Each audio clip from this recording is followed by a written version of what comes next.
हमन ये देखो प्रसाद झुका चुके हवन, हमारा मिल चुके हैं बे शरद पूर्णिमा के खीर। और आप मन घर कौन कौन हा रात कन खीर बना के रखथो शीत गिरथे कथे मतलब प्रसाद जो खाते थे हमन ये देखो अरे अंधियार हो गए इधर अंधियार हवा था और सब जन झोका कावत संगवारी हो और सब जन हमन खाबो नहीं दे मस्त प्रसाद मिले सब जन ला एकदम मस्त यम्मी यम्मी दिखा थे वे देखो ये दे तो चलो खाता सब जन आवत है चलो बने रहा लगत आप मन खीर रात कन 12 बजे सबके साथ दर दिन गिरान खीर खाए बर सब जन के नाम खाबो संगवारी हो खीर एक टेस्ट कैसे टेस्ट करके बता था आप मन ला।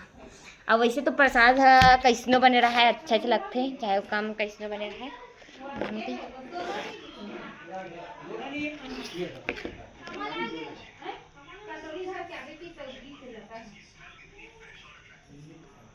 एक नंबर बने एक नंबर इतना मस्त लगा ना लौंग इलायची डाले है मस्त मीठा है हमारे एक नंबर लगा एकदम मजा आ गई खा के। तो आप मन खीर बना दो कि नहीं बना संगवारी हो काकर मोहल्ले में इसमें बढ़ते कमेंट करके बताऊँ। तो मिलता है आप मन से नेक्स्ट ब्लॉग में तब तक के लिए जय जोहार।